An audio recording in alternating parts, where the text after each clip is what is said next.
White woman calls cops on black teen. Shocked when his mom walks in as FBI chief. What if buying a bracelet for your little sister could get you accused of theft just because you're black? What if your skin was seen as a threat before you even said a word? He walked in with love in his heart and walked out in handcuffs.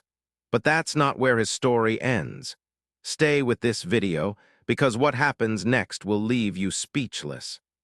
The sun over Riverton poured warmth across the quiet streets like golden silk. It was the kind of Saturday that made everything feel slower, softer. But Jalen Carter had no time for soft. At 17, he walked like he had something to prove. And in a way, he did. Months of saving tips, folding napkins, and sweeping floors at Parker's coffee house had finally brought him here, Belmont Jewelers. He had counted the bills twice before leaving the house, then once more before stepping inside. The bracelet he came to buy was simple, silver, elegant, 5 small charms that each meant something personal to his sister, Aaliyah. It wasn't just a gift. It was dignity wrapped in silver. It was proof that even when the world took and took, he could still give. As he pushed open the glass door, the chime above sang soft and delicate. The store was quiet, wrapped in white light and polished wood. Behind the counter stood Margaret Whitmore, tidy and composed, the kind of woman who smiled with her mouth but not her eyes. Her gaze snapped to Jalen the moment he entered. And in that instant, something changed in the room. She didn't speak. She didn't smile. But her posture told the truth. She didn't want him there. Jalen didn't let it shake him. His hoodie was unzipped, revealing a crisp polo shirt underneath. He walked to the counter, calm and respectful. "I'd like to see the silver charm bracelet in the front case, please." Margaret stared at him, then down at the glass display. "Are you sure?" she asked. "That one's not cheap." Jalen reached into his wallet and unfolded the bills. Clean, neat, earned. "I've got it, been saving up for a while." Her eyes narrowed. "Where exactly did you get that money?" "I work," Jalen said calmly. "Parker's coffee house. After school and weekends." Margaret gave a short, disbelieving breath. "Of course you do." She reached into the case and placed the bracelet on the counter. "Be careful," she said. "It probably costs more than you make in a year." Jalen ignored the comment. He picked up the bracelet gently, held it in his fingers, felt its weight. Then it slipped. A soft clink on the glass, a faint tap as it hit the floor, that was all. But to Margaret it was theater. "Oh my God!" She shrieked. "I knew it. You were trying to steal it." Jalen looked stunned. "No, I dropped it. I didn't." She was already on the phone. "Yes, police. I need someone here now. Black male, late teens, hoodie, tried to steal from my store. Still here, getting aggressive." The word hung in the air like smoke. Aggressive. Customers turned to look. A man crossed his arms. A woman stepped back. No one asked what happened. They didn't have to. They saw what they wanted. Jalen stood still. Hands at his sides, breathing slowly. "I didn't steal anything," he said, looking directly at Margaret. "And you know that. Don't act innocent," she snapped. "I've seen your type.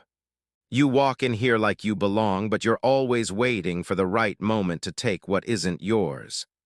The door opened again. 2 officers entered. Margaret pointed.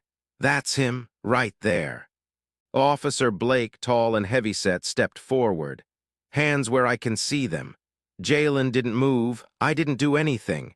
"Now," Blake shouted, reaching for the cuffs. Jalen's voice sharpened.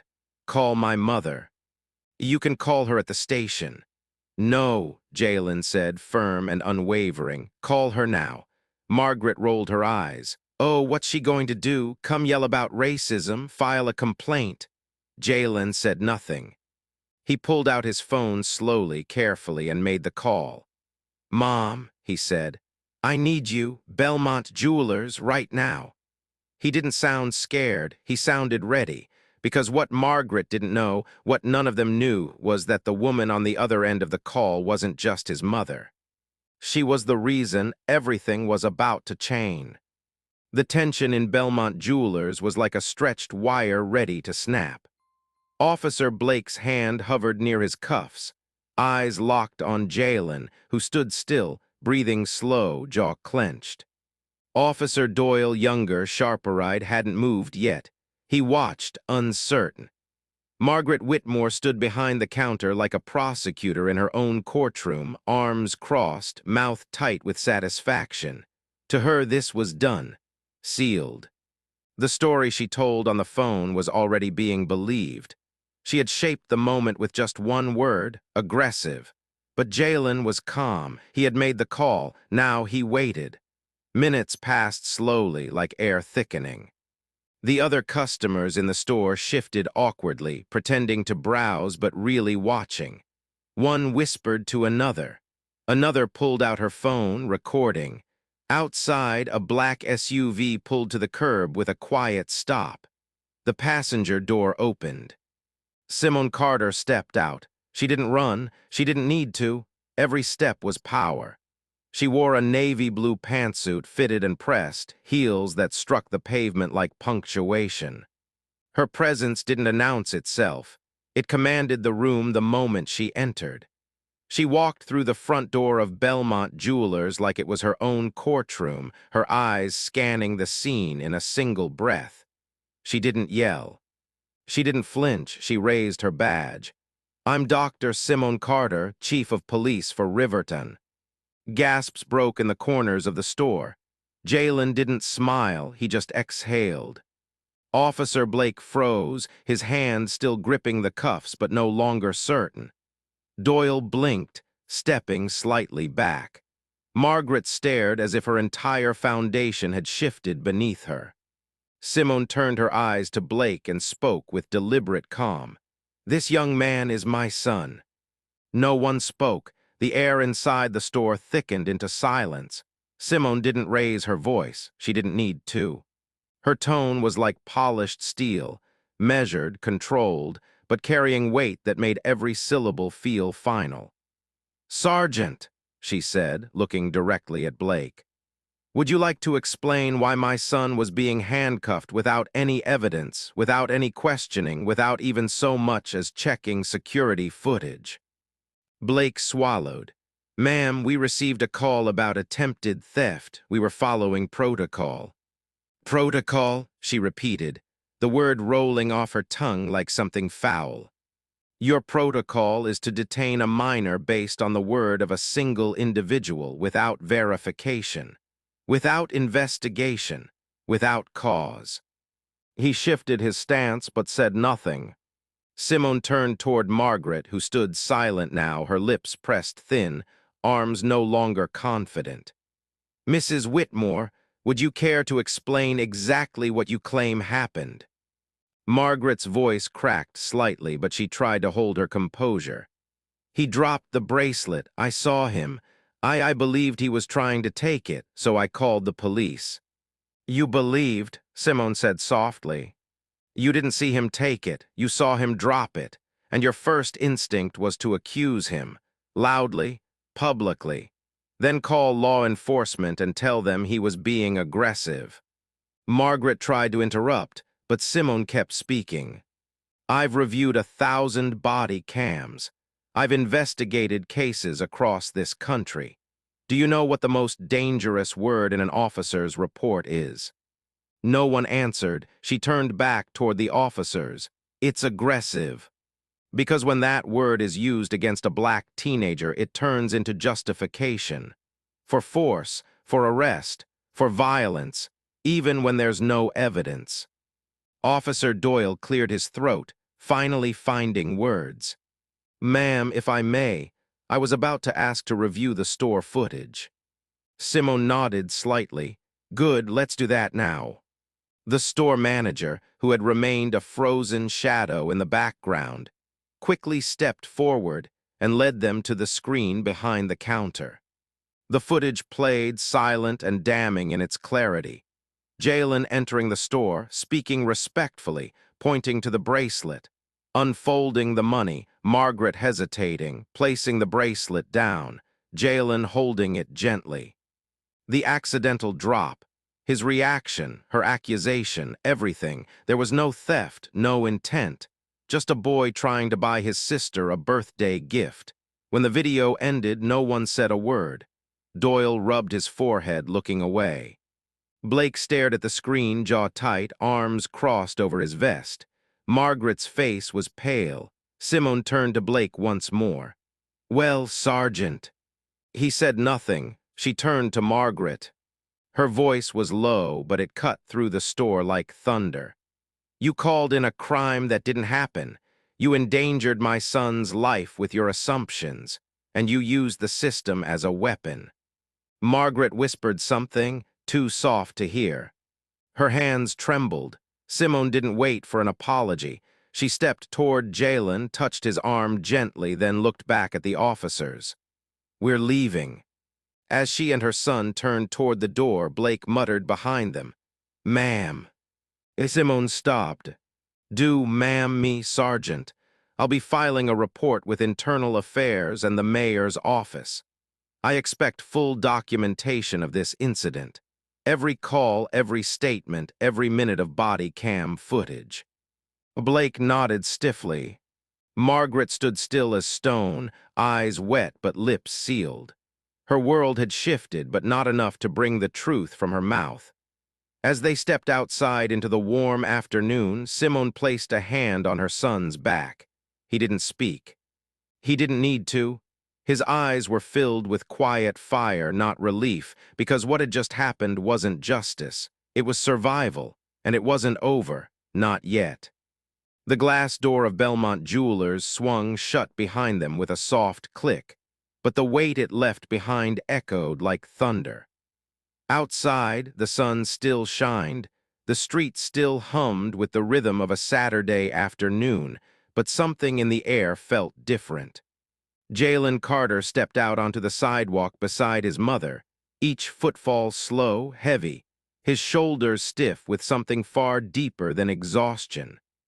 Simone walked at his side, composed and steady, but her silence was louder than any siren. Neither of them spoke at first. For a long moment, they just stood there, the breeze brushing against them like the world pretending nothing had happened. But everything had. Inside that store, trust had been shattered, dignity had been tested, and once again, the quiet truth of what it meant to be young, black, and seen as guilty before proven anything had been laid bare. Simone looked at her son. "Are you okay?" she asked, her voice softer now, stripped of the command she carried inside the store. Jalen didn't answer right away. He glanced back through the window. Inside, he could still see Margaret, no longer triumphant, no longer smug, standing frozen behind the counter like a statue cracked at its foundation. Officer Blake remained rigid by the display case. Doyle leaned against the wall, his expression unreadable. The customers who had watched silently earlier now avoided eye contact, pretending to be interested in anything but their own complicity. "I should feel better," Jalen finally said. "I should feel like something was set right." Simone's eyes didn't leave him. "But you don't." He shook his head. "It's like I didn't win anything, I just survived it." A car passed slowly. Somewhere nearby, a child laughed. Life moved on, but something in Jalen had stopped moving the moment Margaret said the word aggressive. "I keep thinking," he said, "if you weren't who you are, if Doyle hadn't hesitated, if there hadn't been cameras." He didn't finish the sentence. He didn't need to. Simone heard it clearly in the spaces between his words. She stepped closer, touched his shoulder gently. "You shouldn't have to rely on those things to be seen as human." He turned to her, his eyes shining with a storm he hadn't allowed to break. "Then, why does it still feel like I'm the one who did something wrong?" Simone didn't rush to answer. She looked away, her gaze stretching across the street into the wide sky. "Because that's what this kind of wound does. It convinces you to carry the weight of someone else's lie." Behind them, the door opened again. The sound made Jalen stiffen. Margaret stepped out slowly, her hand clutching her purse strapped so tightly her knuckles were white. Her walk had changed, no longer full of purpose, now uneven, unsure. She looked at Jalen, opened her mouth, then closed it again. Words tried to form, but nothing came. Instead, she gave a small shake of her head and turned away, walking quickly down the sidewalk like she was trying to outrun her own reflection. Jalen watched her go, his jaw clenched. "Figures," he muttered. Simone exhaled, arms crossed loosely, voice low. "Cowards never know how to say they're sorry." Blake and Doyle exited the store a few seconds later. Doyle looked at them, his mouth opening as if to say something, then closed it. His hands flexed at his sides, unsure. Blake didn't even glance their way. He just walked past them, silent, stiff, disappearing toward his squad car. Jalen watched it all and said quietly, "So that's it." "For now," Simone replied, "but it won't stay buried." He turned back toward the storefront. Through the window, the store manager was straightening jewelry trays again, as if nothing had happened. A customer leaned in to inspect a diamond ring. The illusion was back in place. "I just wanted to buy a bracelet," Jalen said, voice calm but cracked around the edges. Simone placed a hand on his back. "I know, baby." He didn't speak again, just took a deep breath, one that shook slightly on the way out, and walked toward the car. He climbed in, leaned back in the seat, and stared at the ceiling. Simone joined him moments later. The doors shut. The engine started, but they didn't drive away right away. Inside the quiet car, the hum of the city faded behind glass. Jalen's hands rested on his lap. His fingers were still tense, still carrying the memory of standing frozen under a false accusation. "Do you want to talk about it?" Simone asked. "I don't know," he said, voice rough. "I feel like even if I did, it wouldn't change anything. I feel like this kind of thing is just going to happen again and again." Simone didn't deny it. She nodded slowly. "You're probably right, but today it didn't end the way she wanted it to." He looked at her unsure. "So what? That's supposed to be the win." "No," she said. "It's not a win, it's a reminder. That your life is not small, that your voice matters, and that sometimes the strongest thing you can do is stay standing." He nodded, but the pain didn't ease. Then Simone reached into her bag and pulled out her phone. Jalen frowned. "Who are you calling?" She didn't answer right away. She dialed, waited, then spoke calmly. "Yes, Cynthia, I need a press release written up within the hour, full documentation, yes. We're opening an internal investigation into the call, the response protocol, and Sergeant Blake's conduct. I also want a public statement prepared regarding racial profiling and false emergency reporting. And make sure the name Margaret Whitmore is spelled correctly." Jalen stared at her. "You're really going after them." She turned to him, eyes clear. "You think I'm going to let them walk away from what they tried to do to you?" He looked down at his hands, his breath slowly steadied. For the first time since he'd stepped into that store, he didn't feel alone. Justice didn't always show up on time, and it never erased what was said. But this time it had a name. And it had a voice, and it was still speaking. Viral outrage after jewelry store lies on black teen, but he still feels the weight. The internet exploded. Within 48 hours, the video had reached every corner of social media. News anchors repeated it with solemn faces. Activists reposted it with fire in their captions. Hashtags like Justice for Jalen and Buying While Black trended globally. But inside Jalen Carter's room, everything was still. No cameras, no comments. Just him, a box on his nightstand, and silence. The bracelet lay quietly inside. 5 delicate silver charms shimmered under the warm lamp glow. His fingers hovered above it, then rested against the soft lining. It was beautiful.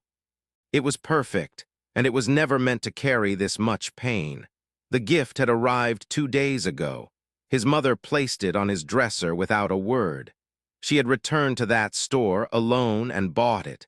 No apology had been offered. She didn't ask for one. She paid full price, walked out without a glance back. Jalen hadn't touched it until now.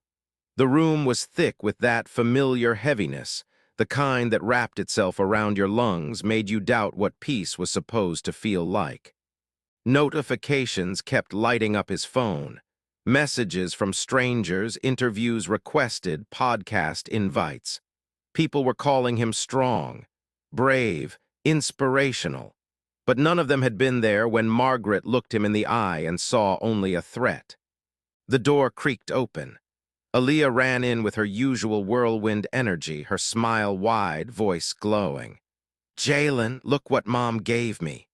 She jumped onto his bed and held up her wrist. The bracelet caught the light and danced. "Isn't it amazing?" She beamed. "She said it was from both of you." He smiled, small and quiet. "Yeah, it's the one I picked out." Aaliyah's eyes lit up. "I knew it. You remembered the music note, and the star you always remember." She hugged him tightly. "No hesitation, no question. You're the best brother ever." Then, like wind, she was gone, leaving only the soft jingle of silver behind her. Jalen leaned back slowly, his hand covering his face. It was supposed to be just a gift, just a bracelet, just love made visible. Instead, it had become a reminder of what the world still refused to see in him: humanity. From the hallway, Simone's voice floated in. "You okay in there?" Jalen didn't answer immediately. He walked to the door, opened it slightly. "I'm all right, just thinking." She stepped closer, coffee mug in hand, her eyes scanning his face. "You don't have to carry all of it, Jay." "I know, but I do." She nodded like she understood exactly what he meant. "They saw you," she said, "and they'll keep seeing you even if some try not to." "But that's not the part that hurts," he whispered. "It's that I wasn't surprised." Simone stepped forward and held his face gently. "You were never meant to be numb to this, and I hate that you are, but your voice matters, your dignity matters, and no matter what they try to do, you keep showing up with your head high." "You hear me?" He nodded. "I hear you." She kissed his forehead, turned, and walked back down the hall. He watched her disappear into the evening light, her silhouette strong against the fading sun. Justice had gone viral. The store was under investigation. Margaret had vanished from the storefront, and people demanded accountability. But inside Jalen, the bruise remained. Because justice on the outside doesn't always erase what it carves into the inside. And yet, somewhere between the scars and silence, that bracelet had still made it to Aaliyah's wrist. And that meant something, maybe not everything, but enough to keep going. Teen wrongfully accused speaks publicly, but what he says stuns everyone. The school auditorium was packed, not with students, but with cameras, local reporters, community leaders, neighbors, and strangers who had only known Jalen Carter as a face in a viral video. Flashbulbs popped like nervous heartbeats. Microphones lined the edge of the podium like hungry mouths. On stage stood a single wooden chair, a bottle of water, and an empty microphone waiting for a voice. Jalen stood in the wings, hands in his pockets, wearing a plain white button-down shirt. No hoodie, no fear, just truth tucked inside his chest like something precious and dangerous. Simone stood behind him, a gentle hand on his shoulder. "You don't owe them anything," she whispered. "I know," he replied, "but I'm not here for them." The moderator stepped up to the podium, clearing his throat. "Ladies and gentlemen, thank you for coming. You've seen the footage. You've read the headlines. But tonight we ask that you listen, not as critics, not as observers, but as human beings. Please welcome Jalen Carter." Applause. Hesitant at first, then louder, but Jalen didn't seem to hear it. He walked to the podium like it was a cliff's edge. He didn't fumble, didn't look down. He looked them all in the eyes. "I'm not here to tell you what happened," he began. "You already know. You watched the video. You've heard the words. But what you don't know is how it felt." The room quieted. He took a breath. It felt like every inch of air was being pulled out of the room. Like I didn't exist anymore, not as a person, but as a threat. I dropped a bracelet, and suddenly I was dangerous. He looked to the front row. Simone sat there, silent and strong. Next to her, Aaliyah held the charm bracelet in her lap. I saved money for weeks to buy my sister something beautiful, something that would show her I was proud of her, that I saw her. But when I walked into that store, the only thing they saw was what they decided I must be. He paused, and the thing that scares me most is how normal it felt. I didn't cry, I didn't yell, because some part of me already knew. Knew that walking into a place like that, looking the way I do, being who I am, meant I had to be perfect. Or else. There were murmurs in the back. Some lowered their heads, others leaned in closer. He continued. My mother saved me. Not just because she's chief of police, but because she believed me when it mattered. But what about the kids who don't have a mother like mine, who don't get recorded, who don't get to go home after? A woman near the aisle wiped her eyes. An older man crossed his arms slowly, his gaze locked on Jalen like he was seeing a reflection of his younger self. I'm not angry at that woman anymore, Jalen said. I'm tired. I'm tired of having to prove I'm worthy of decency. Tired of holding my breath every time I walk into a store. Tired of being looked at like I'm a problem before I ever speak. Then he stepped away from the mic. And for a long moment, no one moved, until one man stood up, then another, and another. The crowd rose to their feet, not in excitement, but in reverence. Later that night, after the lights dimmed and the crowd had gone home, Jalen sat alone backstage. The bracelet was back in his pocket. A folded note rested in his palm, scribbled in shaky pen by an older woman who had waited quietly in the crowd. Thank you. My grandson needed to hear your voice. Jalen looked up at the rafters. You hear that, Grandma? He whispered. Your boy finally spoke. Behind him, Simone leaned against the doorframe. You ready to go? She asked. He nodded. Yeah, but can we stop somewhere first? She raised a brow. Where? Belmont Jewelers. She tilted her head. Jalen. He held up a hand. Just hear me out. An hour later, they stood outside the same storefront. The protest signs had come down. The crowd had moved on. Margaret had resigned.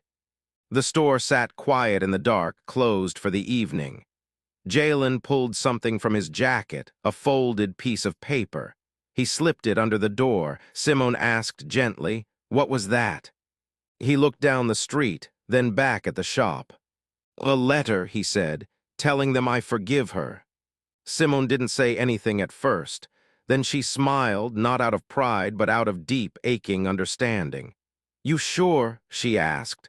"No," Jalen said. "But I don't want to carry her hate any longer." They stood there together in silence, just a mother and her son on a quiet sidewalk under a streetlight that flickered once, then steadied. And in that stillness, a new kind of strength settled between them, not the kind built from anger, but the kind born from choosing to let go, even when the world hasn't asked for your mercy, even when it hasn't earned it. Because sometimes the most radical thing a young black man can do in America is forgive. From accused to advocate, the teen they tried to silence now speaks for thousands. 6 weeks had passed since that quiet night in front of Belmont Jewelers, since Jalen Carter slipped a forgiveness letter under a door that once nearly destroyed his dignity. But today he stood before a crowd once more. Only this time it wasn't in defense of himself. It was for them. 100 black and brown teenagers filled the community center auditorium. Some wore school uniforms. Others, hoodies and sneakers. But they all had the same quiet weight behind their eyes, the kind Jalen knew too well. The kind of weight that comes from learning the rules of survival before you even understand your worth. He stood at the front of the room, not behind a podium this time, just a microphone and his voice. "You know what it feels like," he began. "To walk into a store and be followed, to cross the street and hear doors lock, to be told you're articulate like it's a surprise." A few kids nodded. One girl in the front folded her arms, not because she didn't believe him, but because she believed him too much. "But what they don't know," Jalen continued, "what they never expect is that we carry more than pain. We carry legacy. We carry music. We carry our grandmother's prayers, our father's fire, and our mother's strength." A boy near the back raised his hand. His voice was small but steady. "What do you do when you're tired of always having to prove who you are?" Jalen paused, his hands folded in front of him. "You stop proving," he said, "and you start creating. You start telling your story so loud they can't pretend they didn't hear it." He glanced down at the stack of journals placed on the table beside him. Dozens of them, each donated by local organizations, ready for the kids to take home. Not just notebooks, testimonies waiting to be written. "I almost let what happened define me," Jalen said, "but I realized I had a choice. I could carry the weight they gave me, or I could set it down and build something new." He walked across the stage slowly, meeting eyes one by one. "They tried to bury me in silence," he said, "but that silence became the soil, and now I'm growing." The room was silent, not because they didn't understand, but because every word had landed where it needed to, deep. After the session, a boy approached him outside. Maybe 14, skinny, wary, hoodie drawn tight. He didn't say much, just, "They did it to me too, at the gas station." Jalen nodded, no shock, no pity. "What they say?" The boy shrugged, said I looked suspicious, told me to leave. Jalen handed him one of the notebooks. "Then you write it down, start there." The boy held the journal like it was heavier than it looked. Then, quietly, "Thanks, man." Later that evening, Jalen sat with Simone at the kitchen table. She sipped tea. He scrolled through emails. One caught his eye, a message from a high school in Chicago, another from Atlanta. Then LA, they were all asking the same thing. Would he come speak? Would he come teach? Would he come tell the story? Simone smiled when she saw his face. "You ready for that?" she asked. "I wasn't," he said, "but now, yeah." He closed the laptop, looked out the window. The moon was rising above the rooftops, pale and quiet, like a witness to something sacred. "I thought that bracelet was the story," he said. Simone leaned back, "but it was just the beginning." And she was right, because Jalen Carter had once been a name behind a headline. Now he was becoming a voice behind a movement. And he wasn't done speaking, not even close. Why this story isn't just about Jalen, it's about all of us. Weeks turned into months. The media moved on. The internet found new stories. The headlines faded, but something stayed, not in the news cycle, in people. In the classroom where a teacher paused before assuming. In the store where a clerk made eye contact and smiled instead of staring. In the courtroom where a young man was finally seen not as a case number, but as someone's son. And for Jalen Carter, his story didn't end with a bracelet. It became a spark.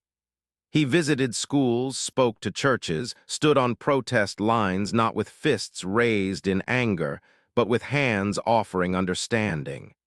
He didn't claim to be a hero. He didn't want to be. He just wanted to be heard. And in his voice, others found their own. Because for every Jalen, there are thousands more who don't make the news. Who walk into rooms and feel the air shift. Who get followed in stores, questioned for existing, judged without a word. Some never say anything. But now maybe they will. Because silence protects systems, not people. This story leaves us with more than emotion.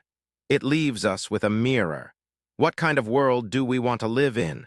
One where a kid buying a bracelet is treated like a suspect, or one where dignity isn't earned, it's assumed.